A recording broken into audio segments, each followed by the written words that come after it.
Bienvenue.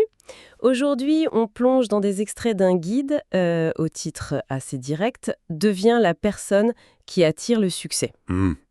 L'idée forte, c'est que le succès, ce serait pas juste une question de chance. Non, pas du tout. Plutôt quelque chose qu'on attire en devenant un certain type de personne. Alors, on va essayer de voir ensemble comment ce texte suggère de cultiver ses qualités. Exactement. Une sorte d'invitation à se transformer, quoi. Oui, et le point de départ que souligne vraiment le guide, c'est la prise de responsabilité. Mais totale, hein. Ah oui, La responsabilité totale. carrément. Fini de blâmer les autres, les circonstances. Le texte dit clairement que pour reprendre le contrôle, faut d'abord assumer à 100% comment on réagit. Peu importe ce qui arrive de l'extérieur. C'est ça. C'est vraiment présenté comme la base de tout. La clé de voûte, en fait. C'est puissant comme idée de départ. Bon, d'accord, on accepte cette responsabilité. Et après, où est-ce qu'on va avec ça?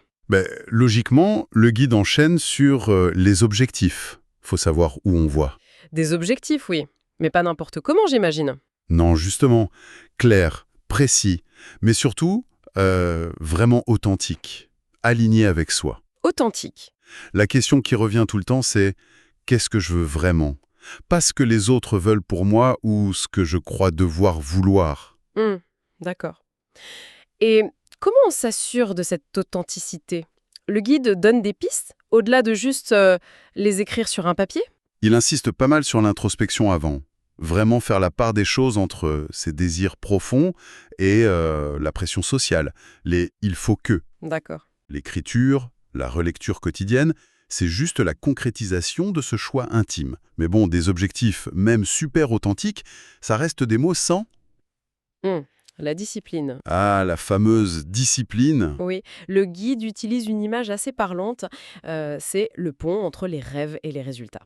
Sans ce pont, on reste sur une rive. J'aime bien cette image du pont. Et il y a aussi cette autre analogie assez connue. L'ascenseur et les escaliers. C'est ça. Pas d'ascenseur vers le succès, tu dois prendre les escaliers. Classique, mais ça marque bien le coup. Ça demande un effort constant, hein. Un pas après l'autre. La constance. Mais est-ce que la discipline, ça suffit si derrière la tête ne suit pas? Le guide parle beaucoup de mindset, d'état d'esprit. Ah bah non, ça suffit pas. C'est absolument central. La métaphore qu'il utilise, c'est celle du jardin. Le jardin, Oui, ton esprit est un jardin. Ce que tu y sèmes, la confiance, la gratitude, l'optimisme, ça pousse.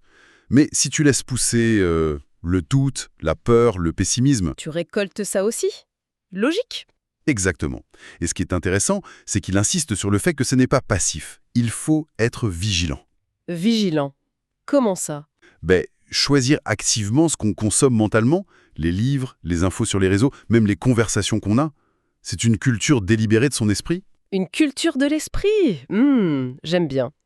Et ça fait le lien naturellement avec l'entourage, non? Cette idée de consommation intellectuelle et sociale. Tout à fait. Le guide reprend la formule qu'on entend souvent.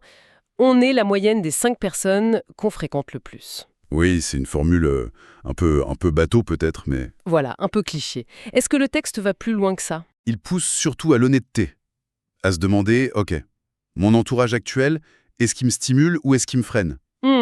Le conseil, c'est pas forcément de tout couper, hein, mais plutôt de chercher activement des gens qui inspirent, des mentors, des modèles. Des personnes qui nous tirent vers le haut. C'est ça. C'est vu comme un choix stratégique pour sa propre croissance, pas comme une fatalité. D'accord, vu comme ça, c'est plus nuancé. Choix stratégique. Mais bon, même avec le bon état d'esprit, le bon entourage, les échecs, les obstacles, ça arrive forcément. Inévitablement. Comment le guide aborde ça? La persévérance. Il y a l'exemple de Colonel Sanders, je crois. Oui, et ces fameuses 1009 refus avant de lancer KFC. Plus de 1000 refus. C'est énorme. L'anecdote est là pour rappeler de ne pas lâcher trop tôt.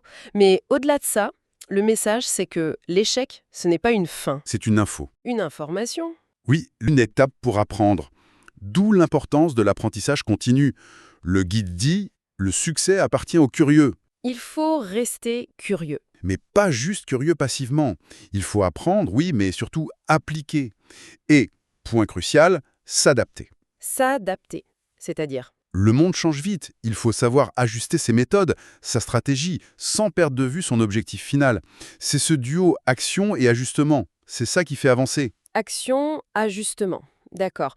Et tout ça, si je comprends bien la logique du guide, ça doit reposer sur quelque chose de solide à la base. Absolument. L'intégrité. L'intégrité. Comment est-ce qu'elle est définie ici, dans ce contexte de succès? C'est l'alignement entre ce que tu crois, tes valeurs, ce que tu dis et ce que tu fais. Être fiable, quoi. Honnête, tenir parole. Mhm.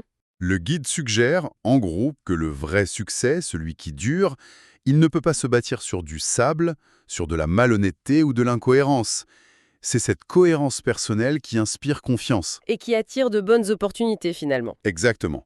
Des opportunités saines et durables. Bon, alors, si on essaie de synthétiser tout ça, d'après ce guide, pour devenir cette personne qui attire le succès, c'est un travail de fond, quotidien. C'est ça. Il faut, 1, assumer ses réactions, sa responsabilité. 2, viser juste, avec des buts qui viennent vraiment de soi. 3, construire sa discipline jour après jour. 4, cultiver activement son état d'esprit, son jardin mental. Oui. 5, choisir consciemment son entourage. 6, voir l'échec comme un apprentissage et persévérer. 7, apprendre, appliquer, s'adapter. Et 8, agir toujours avec intégrité. C'est une très bonne synthèse. D'ailleurs, la conclusion du texte est très claire là-dessus.